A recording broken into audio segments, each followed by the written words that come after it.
Immortals. Welcome back, mere mortalites, to Musings. Back again here with the mere mortalites. You got Karen. Oh, you got Karen. Jeez, yeah, we're talking about being frazzled. You got Juan here. And you've got Karen here. Yes, that is Juan definitely is a frazzled one. I just before we actually started this podcast, said, no, I'm not frazzled. I'm ready to rock and roll. I forgot my own name. But we are back with a Musings, folks, here with the mere mortals. And Musings is a chance for us to get deep into a particular topic. Now, this particular topic that we're going to be talking about today, we actually got, well, it's even deeper than most of our normal ones because we kind of started in the previous podcast, kind of like the second take of it or more of the expansion of it. It's all about moments just in general. I guess, how would you summarize our previous conversation? And for those people at home, by the way, we are live at 7 p.m. Australian Eastern Standard Time. It's the 6th of December, 2023. Yeah, the last one was very much about the individual moments because we were talking about, what should I do, when a moment ends and it's a new one beginning? Should I behave differently from like that? It was all very much focused on the me sort of perspective of this. And then you at the end were like, oh yeah, it would have been nice to talk about the shared collective one. And I also had one or two things which was also related to that. So yeah, this is part two of more of the shared moments. Yeah. And I think it was interesting because I had it as a one singular dot point, which was kind of like the comparison of individual moments versus kind of like collective world moments. And I mean, the part that I wanted to jump into there was more so, what is that? Is that a differentiator in your mind? Is a value of thinking it obviously in like those two different paths? Which one's more valuable? Which one do you focus on? So I think we'd be talking probably more so along those lines. What sort of notes have you got there? Yeah, there were the three things that I had written down was you wanted to talk about world collective moments. So I've got a whole section of that. I wanted to talk about, this is kind of related to the individual, but also collective was, okay, with the knowledge that any moment or any time that you see someone could be the last time you see them. And, that this is the known fact, any, tragedies can occur, small things collectively over time go long and further away. My example was just with my mother's Alzheimer's. There will be a day when she won't recognize me. I don't know when that day is, but it's certainly getting closer than it was 3 months ago, for example.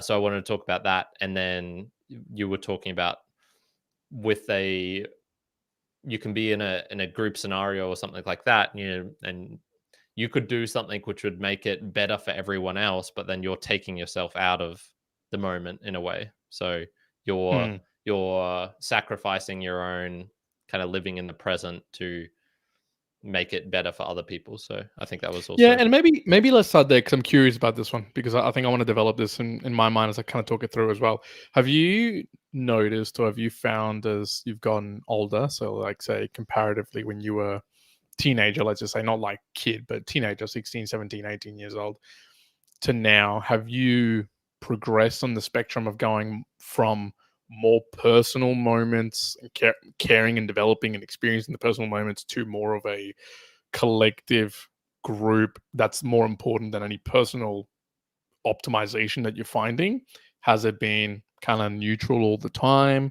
Has it maybe gone the other way? Maybe it used to be the opposite, and now you're much more like, I think I'm personal, and that's across like, friendship groups, family groups, whatever, relationships, whatever the case may be. Yeah, I think. Well, now that you mention it, I think it's like half, because I'm trying to think back to when I was a youngster and when I was a kid, and I guess even when I'm getting into like high school and teenage years, I did have a concern about how I would come across. So it would be focused on me, but how I would come across in other people's eyes. So I was definitely looking at other people and trying to imagine what was going on in their heads. And it'd be like, oh, I shouldn't say that thing because that'll look weird. And I don't want to be weird in front of other people.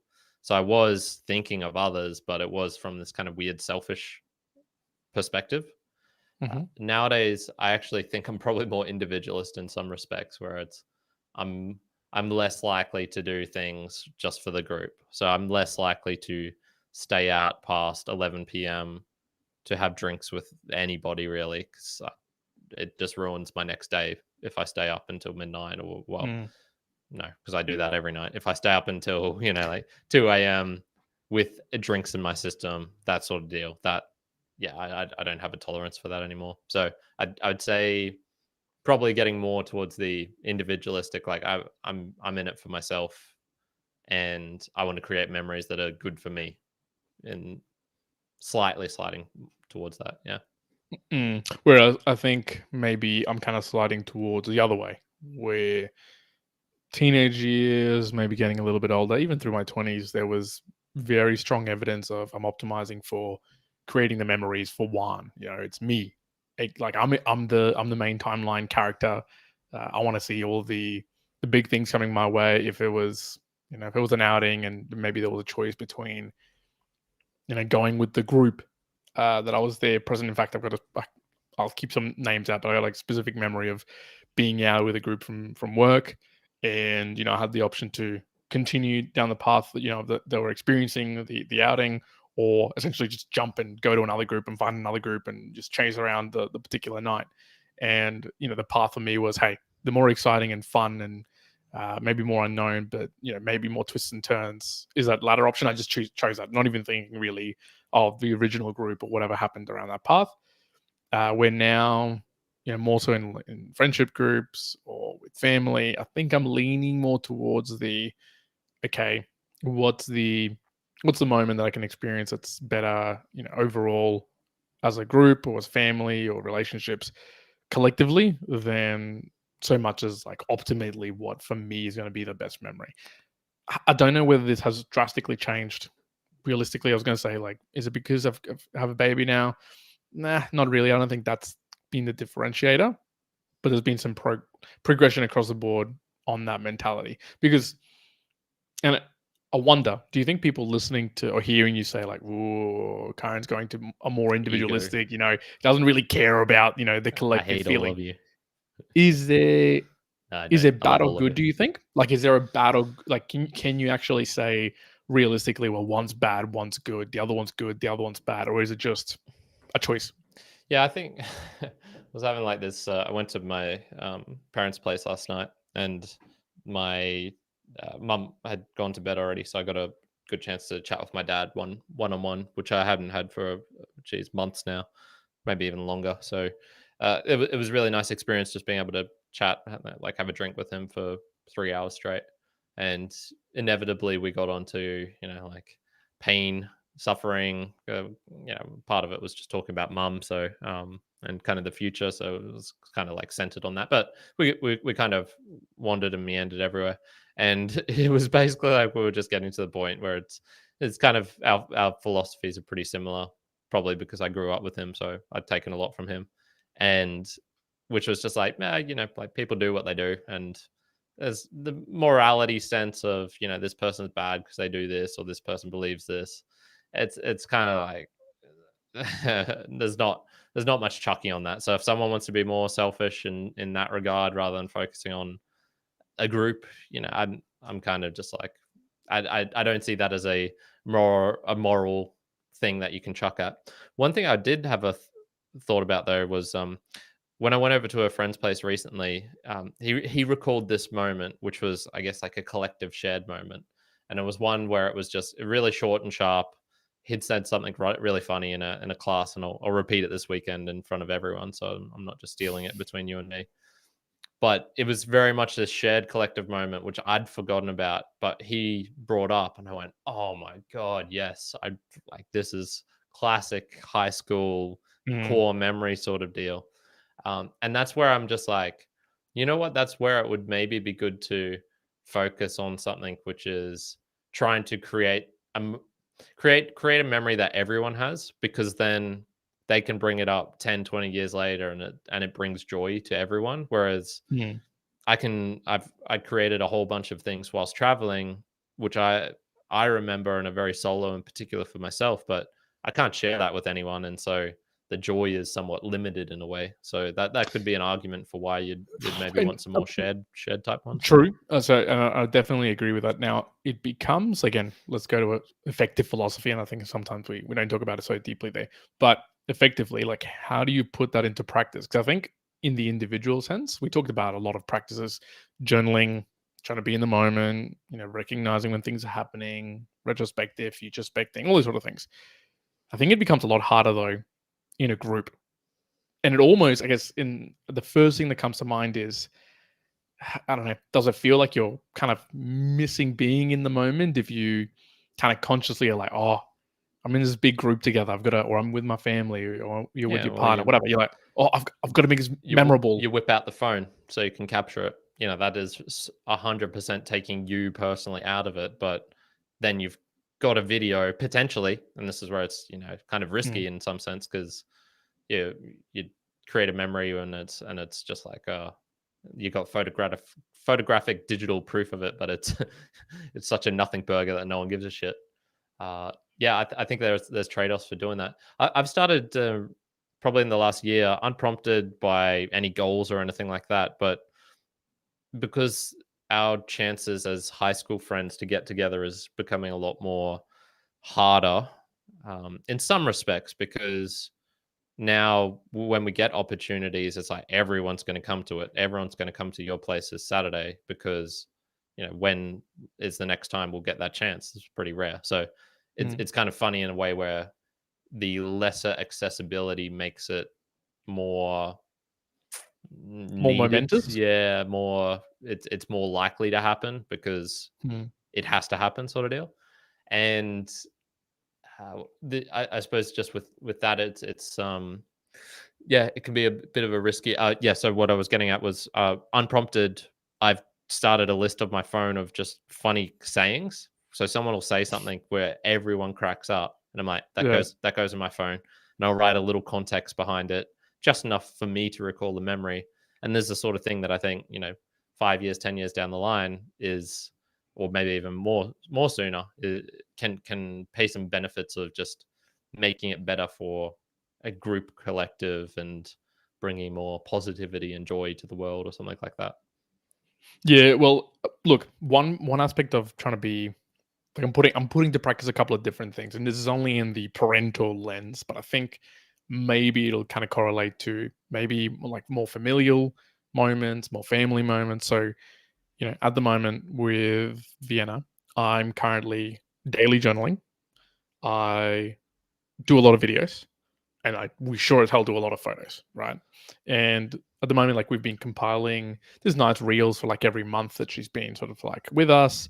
Like I've got like heaps of photos. I've gone back through them and gone like, oh yeah, I remember this moment or that video or this first time this whatever happened. In fact, she stood for 3 seconds just the other day. So Oh, yeah, man, whoa, whoa, whoa, it's whoa. crazy, man. It's crazy. She's developing too quick.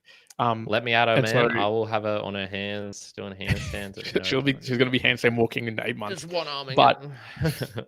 But I go I'm kind of like running a live trial on this because I wonder in 7 years' time, right, when she's conscious and understands some more things, what's going to create those memorable moments of recollection. Of course, she's not going to recall right now, but in looking back at some things to talk about, is it going to be recalling for me and my partner? Is it going to be it's the writing that's going to really bring this up?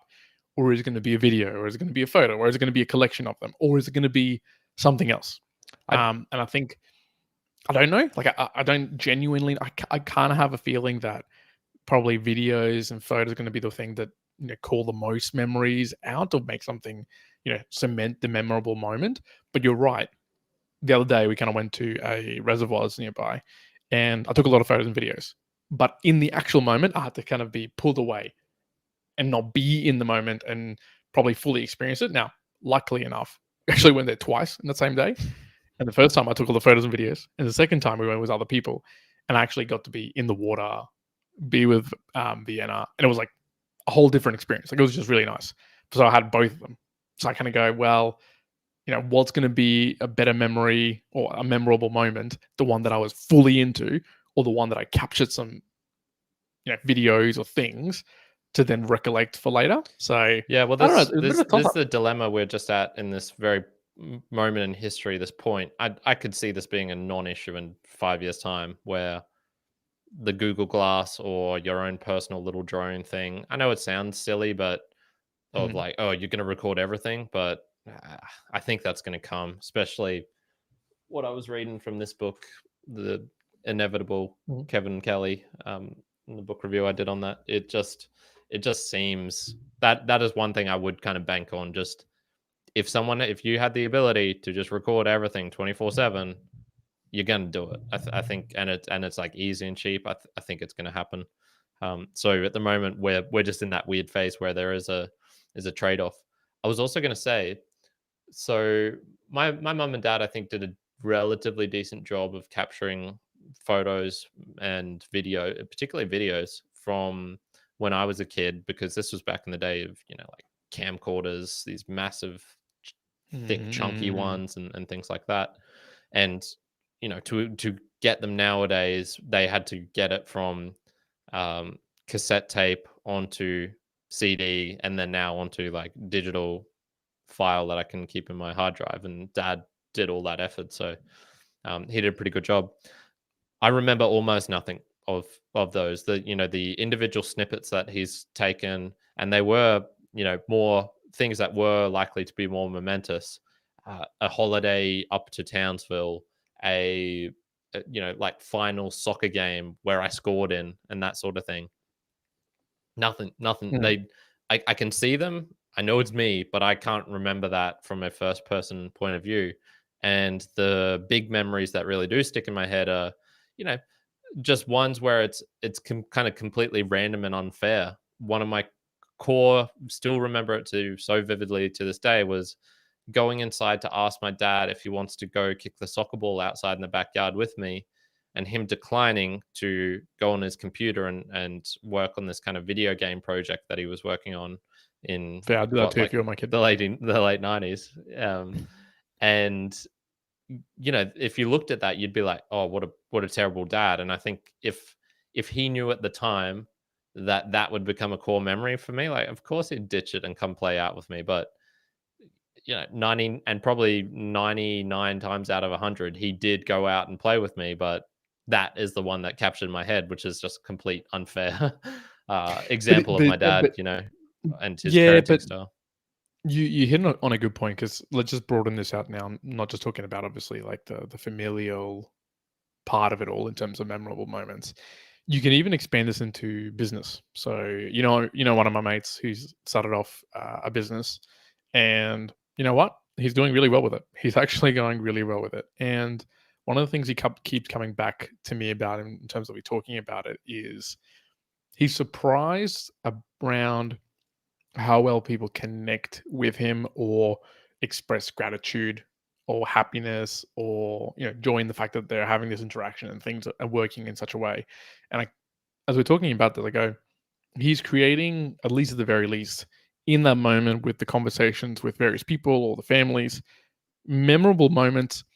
But as you called out, kind of to your dad, you might, I think in his position, kind of like in Dad's position, you're not particularly thinking that it's going to create this moment for the other group or the person, but you do. And not that it's hit and miss, but it is hard, I guess, sometimes to understand, well, what is that thing that's going to make the memorable moment for the group. Like for our group, for our friendship group, we kind of have an idea in the sense of, hey, a memorable moment, it's probably going to include us all laughing.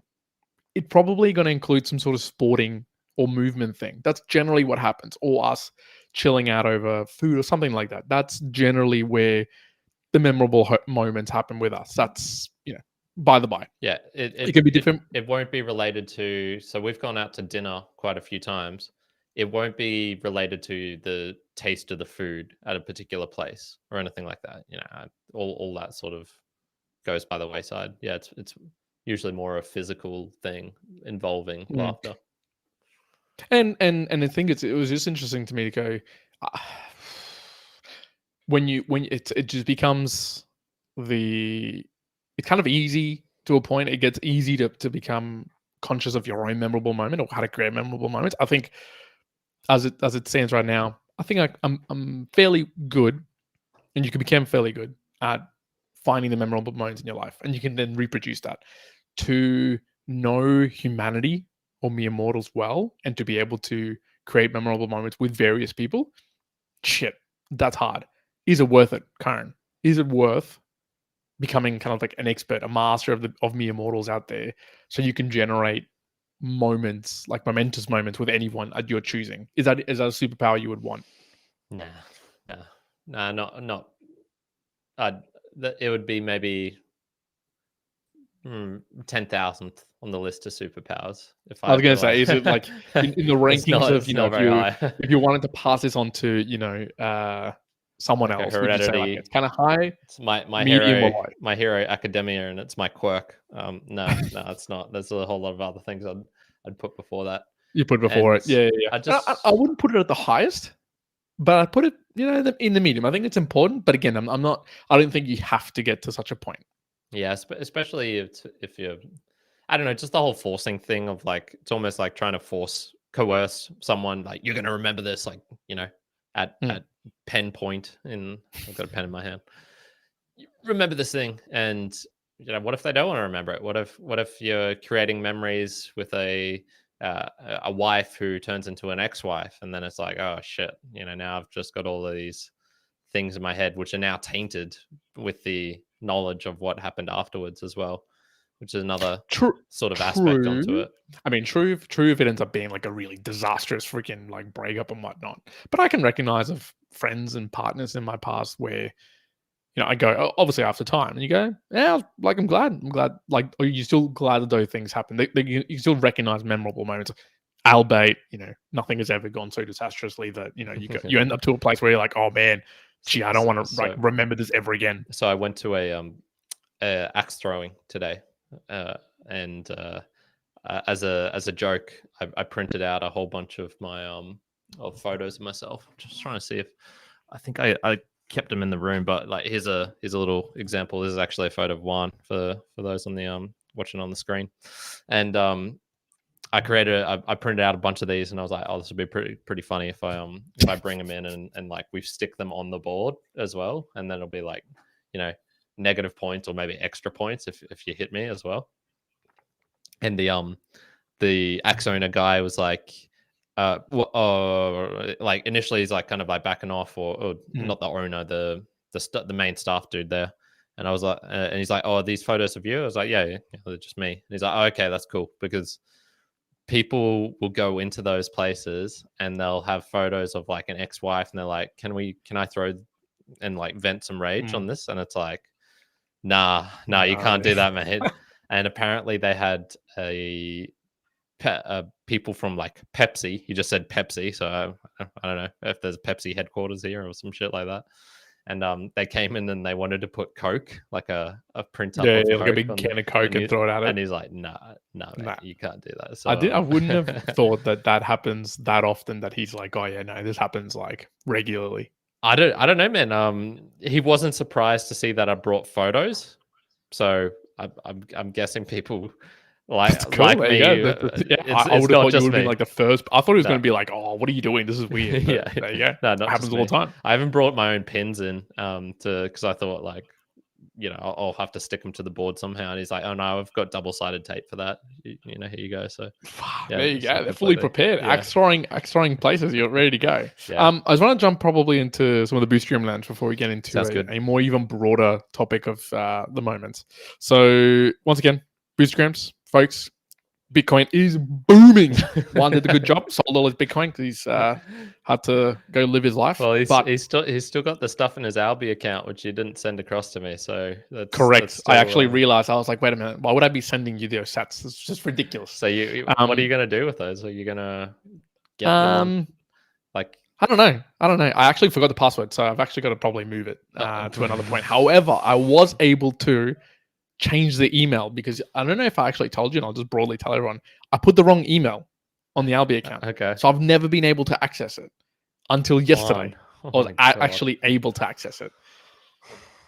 This is the difference between here at the Mere Mortals world. There is a difference between financial sanity of Juan and Karen. I'm going to tell you this right now. There is some very vast chasm that exists between us. I think I might take my I don't know what it is, but like I've never had to stop a card because I've had fraudulent transactions. So obviously I'm like not putting my card into places where it's getting found out or anything like that. Well, And this was Kogan's fault. I can tell you, it was Kogan's fault. well, I even did a I posted this in our internal Discord chat, so people might have seen it as well. And just briefly, we'll get into the Boostagram Lounge. Just a little bit of connected here, but I bought a brand new light, right? A freaking awesome light, dude. Like, it's going to be fantastic once it's set up. People are looking at the video right now. This is not the light, right? This is like light from all over the place. But dude, I bought this huge soft box, and people are going to just love the look and feel. So make sure you check out the videos and whatnot so you get into it. I bought it from the guy, dude. I didn't know how to purchase things from people, right? So, talking about building a moment, this dude must have been like, this guy is nuts. What is going on? Because I just went to his house, picked up the bag of the thing I thought was the full light box, gave him the cash, and was about to walk away. And he said, "Do you want to check if it's all good?" Yeah. And I looked at him like dead in the eye, and I was like, "Man, I just trust you. Like, should I not trust you?" Anyways, we checked, whatever. Looked all good. Now, silly one, I got home and I went, wait a minute, this doesn't actually have a light. Yeah. So I've just spent whatever money for this box. Anyways, I had to spend another couple of $100 to get a light and a stand and all. Anyways, huge thing, but it'll be good once it comes. It'll be a momentous. How big is it? It's gonna be I'm gonna say about like a 60-inch TV. Yeah, it looks size. It looked like a meter, at least a meter. Yeah, it's like a meter in, like, I'd say it's about yeah, I'd probably say about a meter in diameter. Maybe a little bit bigger. I've got one in here which is probably about 40 by 60 something, or 40 by 80 something. Like it's gonna be a big boy, so it'll be nice. We'll play around with it.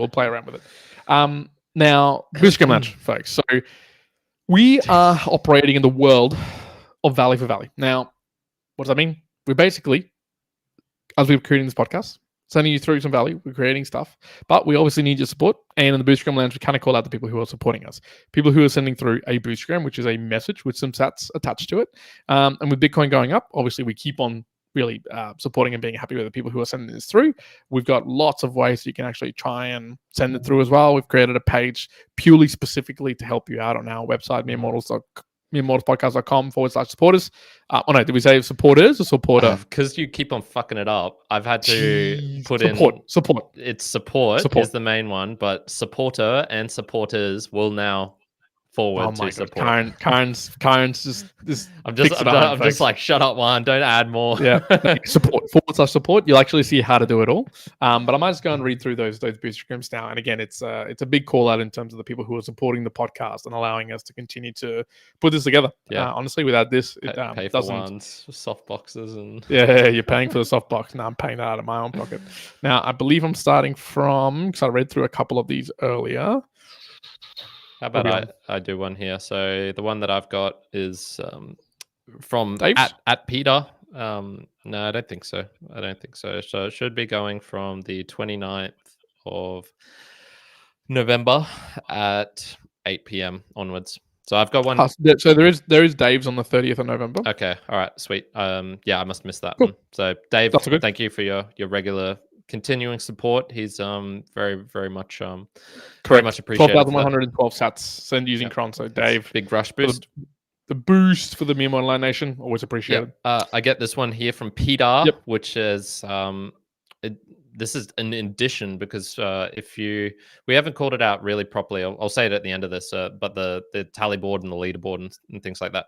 This one says, great episode. Podcast content is always better when it's meaningful. No matter what you decide for your life, you'll always look back and wonder if you made the right decision. Life gets shorter every year. And one thing I realized when I hit my 40s is that not making a decision is also a decision too. There are no easy ways out. As you age, wither and deteriorate, the handstand and family options might not be viable anymore. That's 100%. So keep that in mind. Be impulsive. None of this really matters. Yes, I like that little ending there. Thank you, Peter. 25,000 sats. And huge. I'm not sure where that was sent from. I imagine Fountain. Yeah. Thank you, Peter. And indeed, I mean, we're talking obviously about the still about moments at the moment, but yep, absolutely.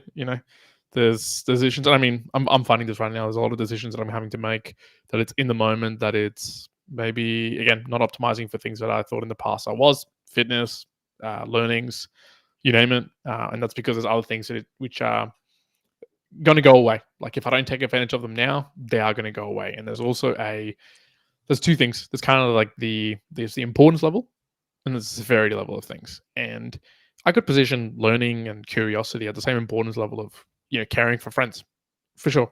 But there's a severity to not doing one over the other, and I think that's also a recognizing part of moment, especially those like really important ones. You're going to have a severe impact if you don't focus on your family at this point. For Karen, there's going to be a severe impact for me if I don't focus on because that's just not going to come around again. Things evolve, it just changes, and then you have no other option that what it is right now. Yeah, I was another thing I was talking with my dad about, and I was kind of explaining just what I explained in that episode, where it was like, I kind of feel like I'm just waiting, and I'm trying to remember the name of this. There's this play, and I think it's called like Waiting for Godot, Godot, and it's French, I believe. So you don't pronounce the T. Yeah, Waiting for Godot. Although this says it's a play by Irish playwright Samuel Beckett. And there's two characters, Vladimir and Estragon, something like that, or Didi and Gogo. And they're basically like the whole thing is them just waiting for this guy called Godot, and he never shows up. Spoiler alert. Sorry, people. Dad told me this, so he didn't give me spoiler warnings either. And basically, like at the end, they're just like, well, what are we going to do? We're not waiting for this guy anymore. And they're just like, well, just do anything. And then they kind of like storm off. And I think that's kind of like a good default. If you're just waiting around for things, like nothing's really happening, just do anything just to make it happen, to create some momentum. My brother has been thinking about getting a puppy for a very, very long time. He's always loved puppies. We never had them in our household or anything like that. And he was thinking about it recently, and I don't know. For me, I was just like, I wasn't very encouraging. Neither was my dad. I'm not sure. I'm not sure anyone was really being like, yeah, this is a great decision. Make this decision. It's gonna like be awesome. We're all kind of just like, oh, yeah, if you want to. And I tend to see more like the negative side of the animal, which is just like, you're kind of like locking yourself in. You won't be able to do a lot. Have you thought about responsibilities of working and things like this? And at some point he was just like, oh, I'm just going to do it. And so he just, bought a puppy. So now he has this beautiful, cute, fluffy golden retriever called Butters. And I think it was looking now that he's got it, and I got to go around and see how he's, interacting with the puppy, playing around. Obviously, it's awesome for me because I've just got like a cute little dog which I can play around with, and not have to do all the responsibilities of looking after him and training him and things like that. But I think he made the right decision of just doing something and moving, and just being like, well, what am I waiting for? There's never going to be a great moment, so I might as well just do something. Yeah. So long-winded tangent there, but yeah. Thank you, Peter, for that boost. Absolutely. Thank you very much, Peter. We got one from Jimsiefert Boost. I have no idea who this is. I think that's a new name as well. There you go. Zapped, Grow Nosta, 333 sats using Fountain. Yeah, so I'm still looking at Nosta, mate. I wanna get it. I'm going to a Bitcoin meetup tomorrow. Maybe that'll give me the motivation finally to get my ass into gear and try. Well, look, I try again. You have tried it quite. You've tried it quite a few times for the fourth time. Hopefully things will be working a bit better, easier. I did check the PayPal as well. Nothing on the PayPal. It's going to stay zero forever, man. That's how it's going to work. I do prefer Bitcoin to PayPal, so that is true. And so just like a little sum up as well. I posted a bunch of these in our Discord, so if you were intrigued or wanted to know, but Peter, the baller booster, just moved over 2 million sats in current money. I think that's 1,200 Australian. Maybe even more. It's crazy, man. No, it's good support. What's Bitcoin price at the moment? 66,000. Yeah. Okay. So that's like 13,200 Australian. So no, 1260, something like that. Like ridiculous. Thank you, Peter. That's great support, man. We've moved on to I think 102 people who've boosted into the show now as well, because we're sitting on like 99 for a bit. Yeah, I just like lots of cool things, and good progress. Yeah. Several people, for those who don't know, if you boost in 100, like we've been saying this for fucking ages, it's going to get harder to get a Mirmortal shirt because it'll get more expensive. You know, Correct. 100,000 sats at the moment is 60 whatever one said dollars, $64. $66,000 something. 60. Okay, so it's $66 Australian at the moment. This is just going to keep getting harder and harder, people. So if you want a shirt, like you gotta start. People are waiting for 2013 $5 Bitcoin prices again. Yeah. We're not going to get there, folks. No, I'm sorry. Unfortunately not. Unfortunately not. No. And, the final one. If you're wondering where you are on that list, mereimmortalspodcast.com/support, it shows you exactly how much. So if you boosted in before and you're like, Correct. oh, how much? I don't know how much there is to go. If you go on there, you will see your name on there. Yeah. Scroll down. Absolutely. And one more. Go to Cole McCormick. And he says District 9 is a phenomenal sci-fi movie, better than most sci-fi released in the last decade. If you're seeking entertainment, check out Tommy Weiser's The Room and maybe get lost in a Harry Potter, or go to the 70s and watch everything. The Room. 3,333 sats and using Fountain. Okay, all right. I'll watch District 9. I'll do it. Okay. Yeah, I'll do it. I've heard too many. I seem to have some recollection of the movie because I did watch it, but obviously not as memorable that I can remember it all. I don't think I even have a memorable movie. To be frank with you, they don't stick in. There's been ones I've enjoyed for Memento. That was pretty cool. Things like The Prestige. I can remember moments of movies, but that's certainly not what I can recall of like a book. I will go back and watch a scene from Rock and Roller, for example, or multiple scenes from Rock and Roller. I'm not going to go watch the whole movie again. That's not. Not worth. I like not the investment. Yeah, for sure.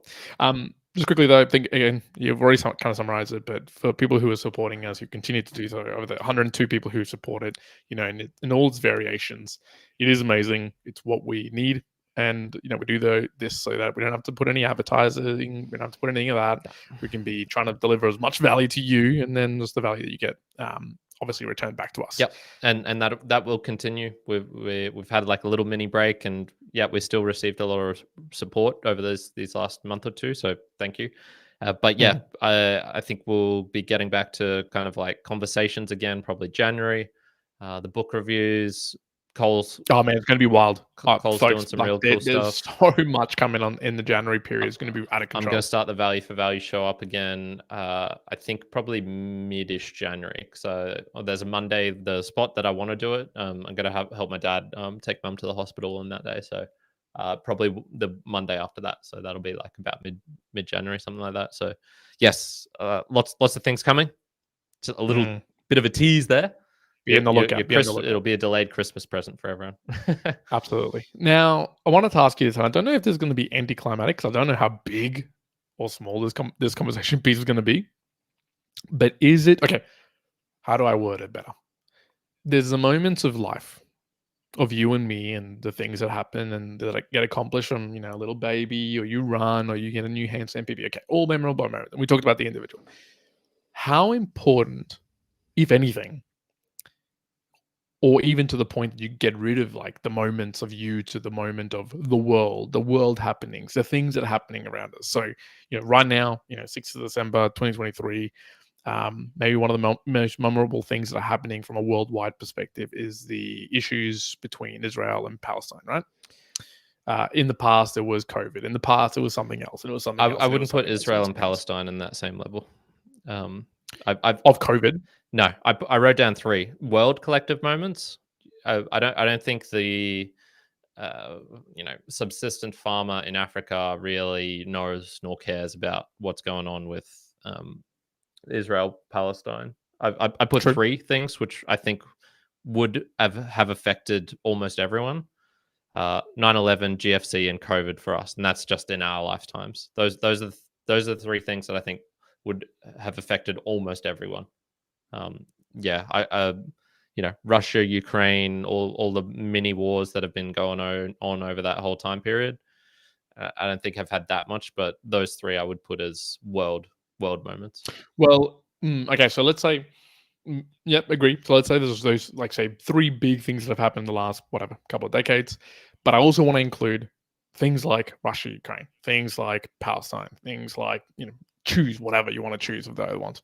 Because the reason I wanted to ask you, because I think I know the answer for you, but I'm not actually super sure, is is it worth getting involved in those moments in time? And I'm talking not the top three, because you kind of have to by default be in it. And there's a reason I'm asking you.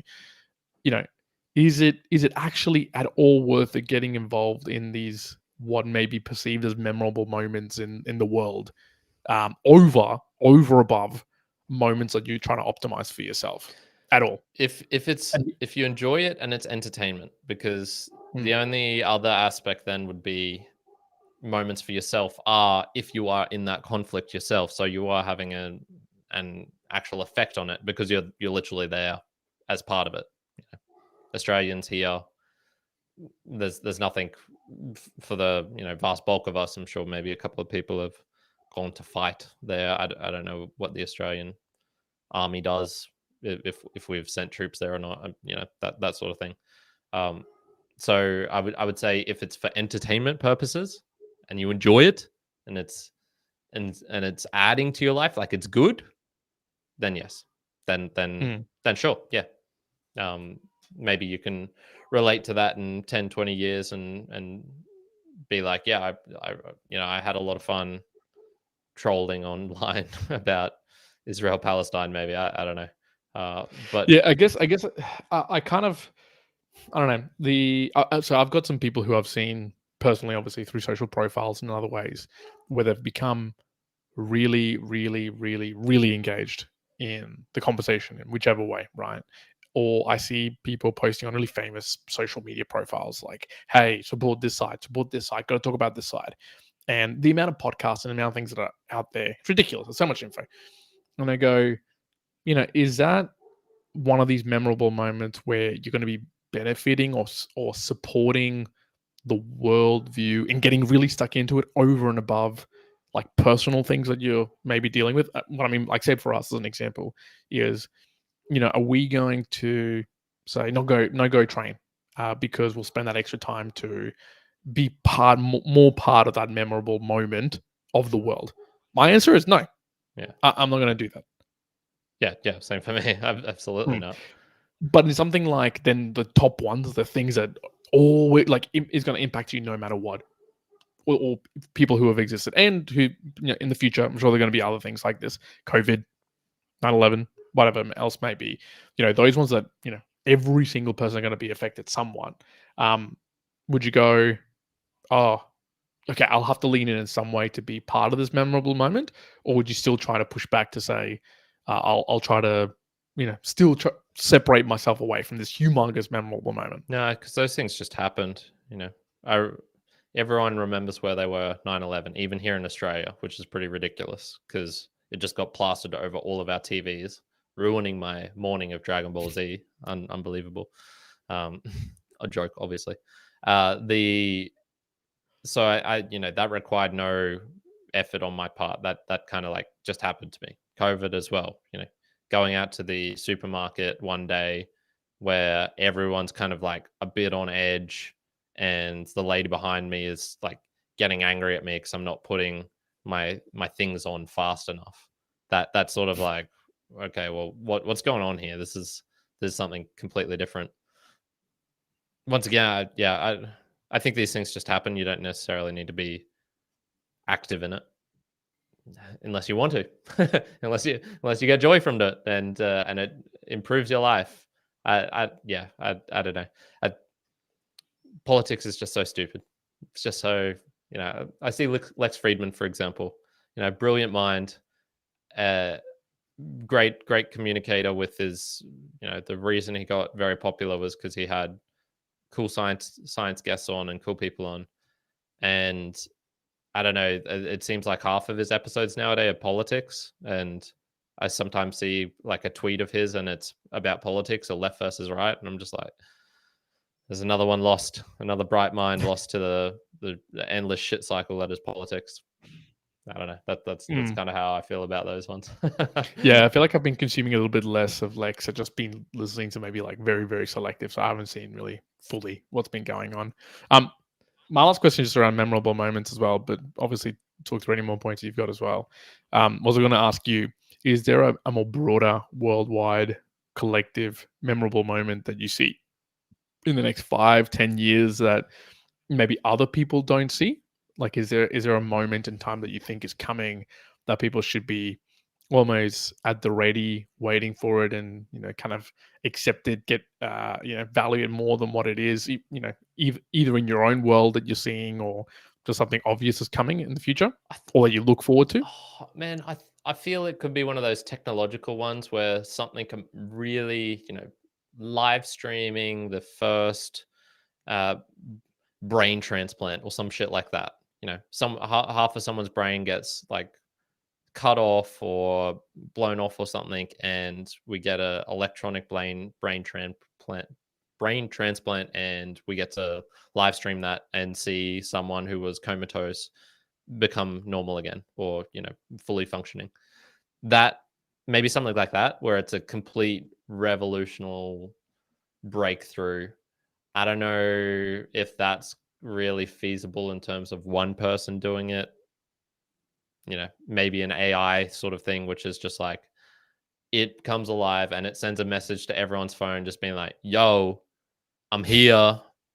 I've like cracked all your security. I've this everyone in the world is getting this message, basically."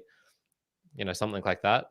Other than Mm, that, it would be a bad thing which happens, um, nuclear accident which wipes out a whole country or something.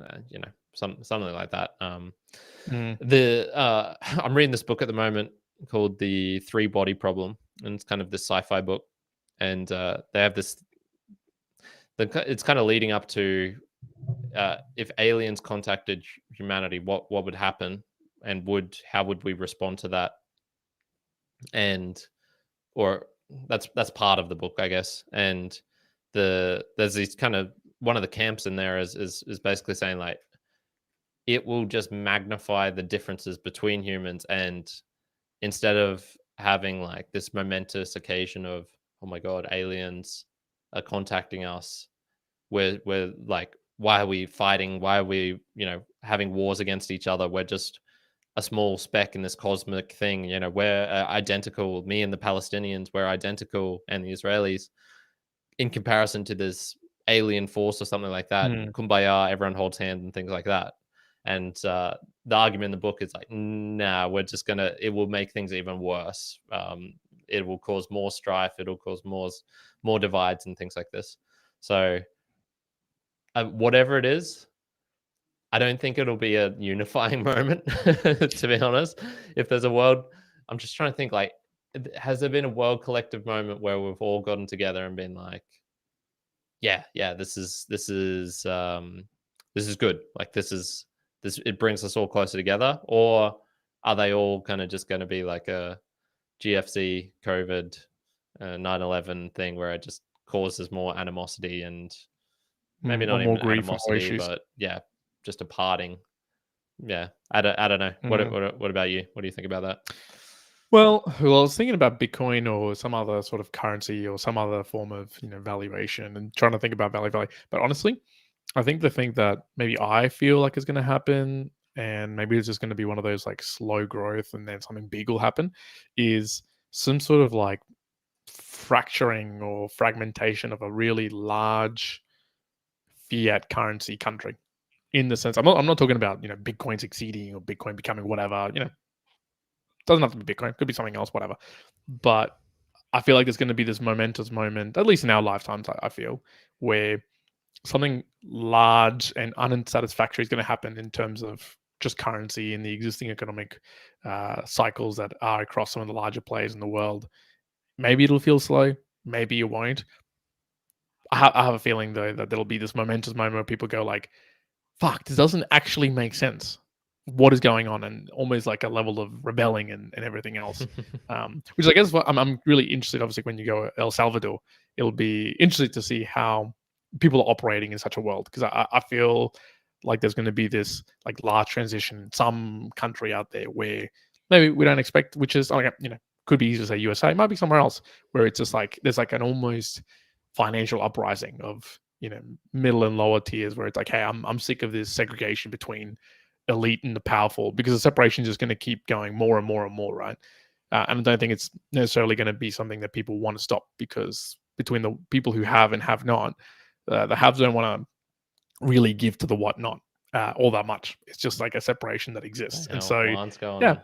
What's I don't even what this is. Juan's taking the doom pill, the The black doom pill. pill. Well, yeah, I wouldn't say that it's like, I'm not saying it's a certainty, but I think that's one of those momentous moments in our lifetime that I think is going to come about when the euro, sort of like flipped over to the US dollar, right? I mean, shit. If someone's listening to this right now, can you tell me if that was a moment, and you were around at that point? Was that a momentous moment Are you in talking? Are history? you talking like post World War II? Is that where you kind of Correct. Yeah, when that became sort of like the dominant currency in exchange of the dollar, the European dollar. Euro dollars or whatever system it is that they've Yeah, got going there? Yeah. I'd put that less likely, but I don't know. There's a thing about predictions, like they're all kind of horseshit, to be honest. true. Until they happen. I was Until they just- happen. I mean, we try to predict the numbers that you can go all the way back, folks, of the That's COVID such a numbers. good it's such a good episode Yeah. just for seeing like how Off. yeah, just how much out Mm. of our ass we're talking, and especially just like I've spent so much time over these last 3 years really just learning about value for value in Bitcoin, and I have almost zero faith in my ability to predict where it would. So we had to do this. There's these. If you go to Pod News Weekly in probably about 2 or 3 weeks' time, you'll likely hear my voice in there because they're asking for like predictions of podcasting. And they're asking experts. What, or at least that's what they said the last one. So I'm like, if they label me a podcast expert, hilarious. And my prediction was like, oh, it's going to be about collaboration.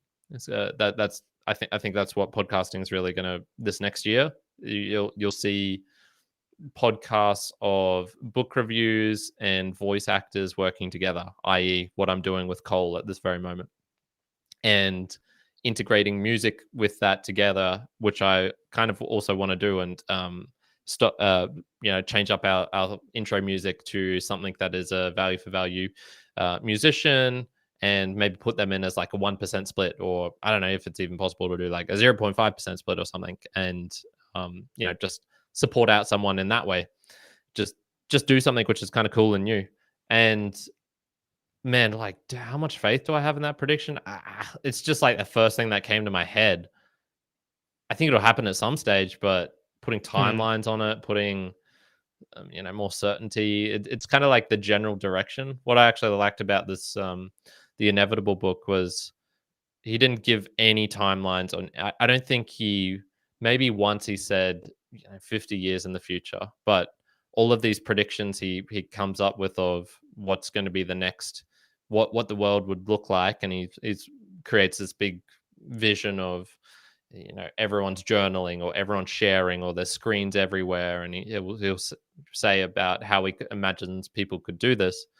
He doesn't put a timeline on it, which I thought was just a really, really smart thing to do, because it's not, because creating predictions like this is just so much of it just seems like it's coming out of the ass of True. of whoever. Look, just a little bit more so summary, and I know we've meandered a little bit in this particular musings. I wanted to bring up on one last one, which was what did you think of? This is kind of getting to that individual one. So any moment, today could be the last day that you see Vienna. What does that play into your decision making at all? At that sort of, because it's not like you can really accept that and be like, okay, consciously think of that. This could be the last time I'm going to see my mum. Well, obviously, like the rational thing, if that was the case, would be to break down crying and tell how much I love her, spend as much time with her on that night before I go home. But you can't do that every day. That's impossible, because then it would also lose its value of you doing that. Because if you've done that 5 times in a row, it'll be like, okay, well, you get what I mean. It's just not valuable anymore.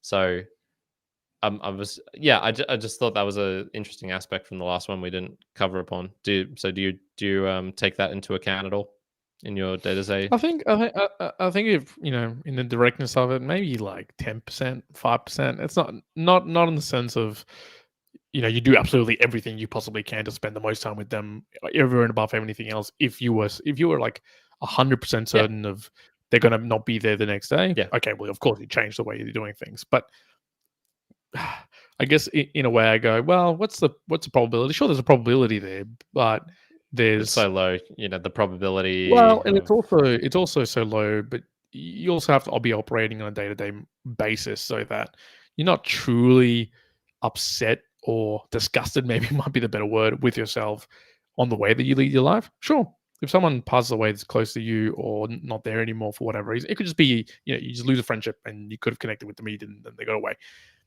You also have to be realize that, in part, sometimes you can't control everything. That's one thing.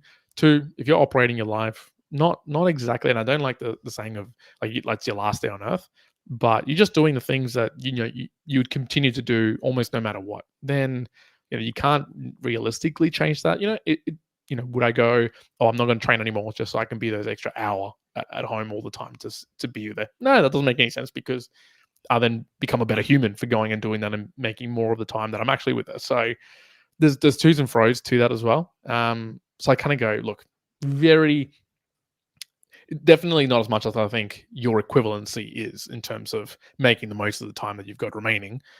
Just because it feels more statistically for me that there's going to be another day, right? So there's one.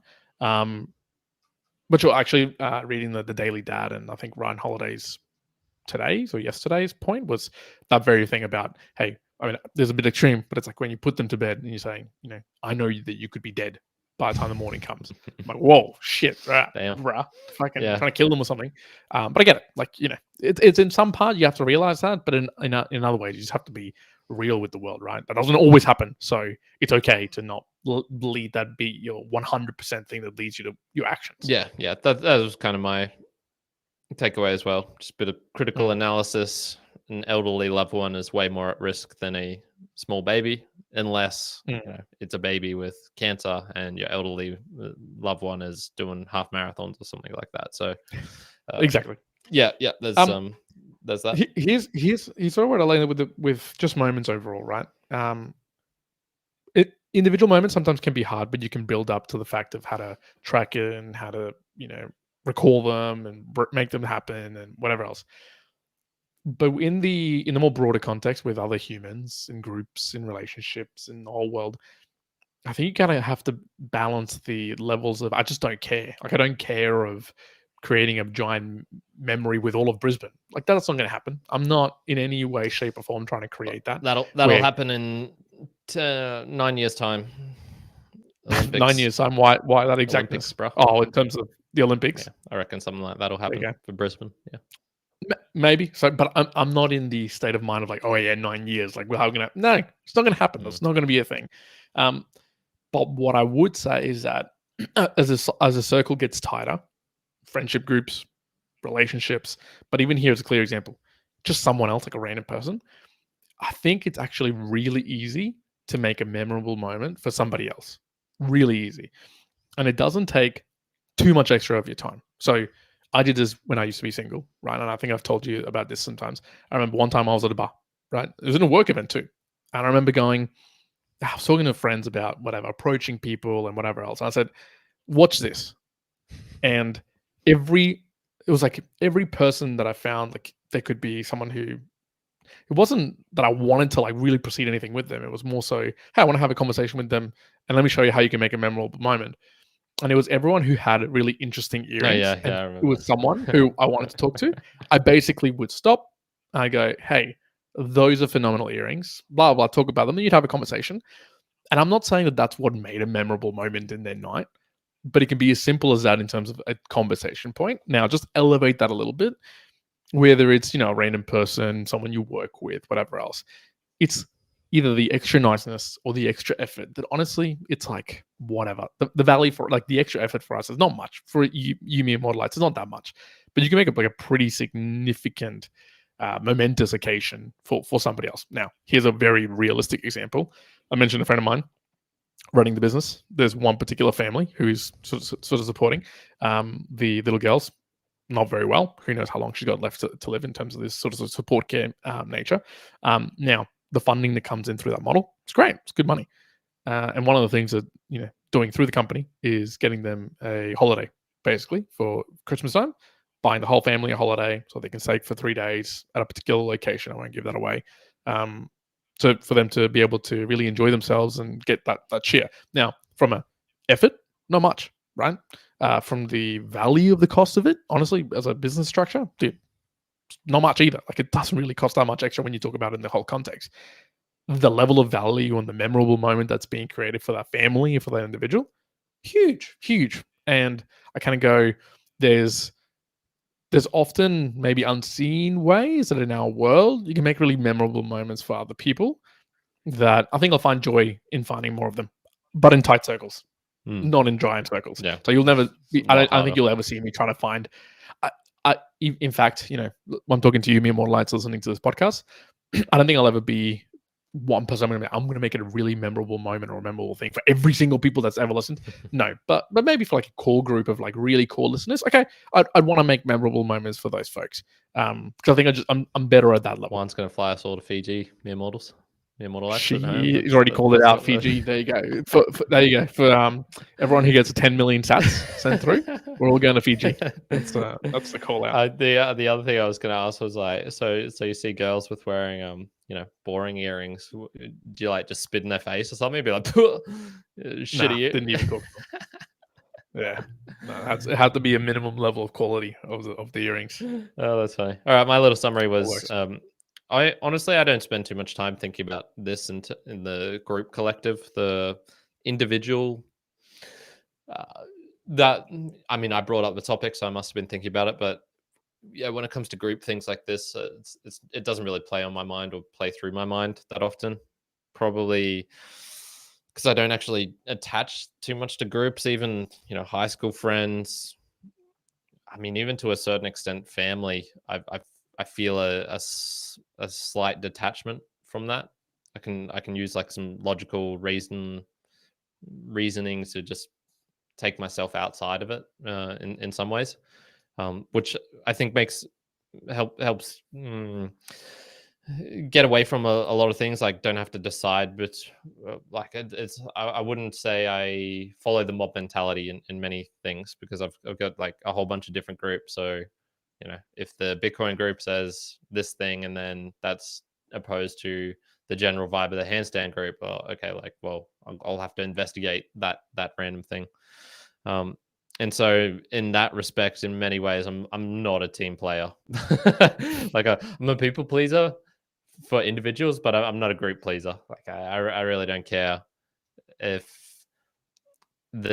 like the barbecue is going poorly or something on Saturday, and I'm like, man, what could I do to make this memorable? Like, what could I do to fix this? I'd kind of just be like, all right, well, this is just how it's going. It is what it is. Yeah. So and that appears in small ways and big ways. I rarely buy rounds of shots if we're ever out. Actually, I don't think I've ever bought a round of shots whilst we're out. There you go. I'll buy a drink for someone who buys me a drink. Yeah, but I'm not going to just like randomly splurge for randoms and even for good friends in that sort of respect, to be like, let's make this best night ever, or that sort of thing. Like that's just not me. So if you're looking for that from me, you're going to be disappointed. You're gonna fall short. Yeah. Just like, Kyron, Bitcoin so much, but you still haven't bought any shots. It's like, yeah, sorry, man. It's just not happening. Not gonna happen. But if Bitcoin reaches 10 million, okay, maybe he'll do one. He'll do one. Not even then. I would buy I'd buy everyone a I don't know, what's something that's super expensive, but not super expensive, but like reasonably expensive. But like I'd shout everyone like I don't know, a flight to Bali or something like that. Is something where I'd be like, yeah, you know what, yeah, $100 from Australia. Like every Australian who's a mere mortalite and wants to go to Bali with me, like, yeah, all right, come on over. I'll buy you one. But there you go. That's gonna be 2024 for when Bitcoin's $10 million. When it's 10 million. When it's 10 million, I'll do that. All right. We're probably going to leave it there, Yeah, me and Waterlines. Thank you very much for joining into the podcast today. Again, this is the second part, I guess, of the moments. You want to check out the first moments conversations, you can always go back to the previous musings. We do these 7 p.m. Australian Eastern Standard Time. We do these live, so you can obviously join in on the YouTube. Get a couple of people there who've been listening in. Thank you very much. For those listening in afterwards, of course, you can always join in, ask questions, throw in some comments. You can always be supporting the podcast. We've talked about it, meremortalspodcast.com/support. Go and see how you can actually support us. There's lots of apps out there. Fountain, you've heard us talking about it in the Boostagram Lounge. Okay. Send through a message with some Satoshis. Fountain, Podverse, CurioCaster, Castomatic, Castomatic, Podfriend, Breeze, and there's always one that's... I always miss one. So anyway, that's 7 on them. There's plenty of them. There's plenty of them out there. And hopefully there's more. Maybe a Spotify is collapsing or starting to do away with people. Maybe I'm telling you, man. Something I'm telling you. Yeah. Karen called it. Karen was calling it earlier. There you go for his prediction. It'll still but take look, a while.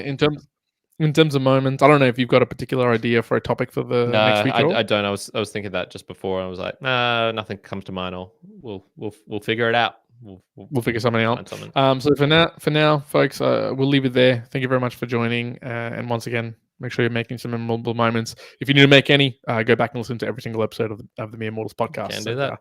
I'm telling you, it's a momentous effort. So I'll be very proud of you. Yeah, for sure. Immortalites, we'll leave it there. Thank you very much. One out. Bye. Good.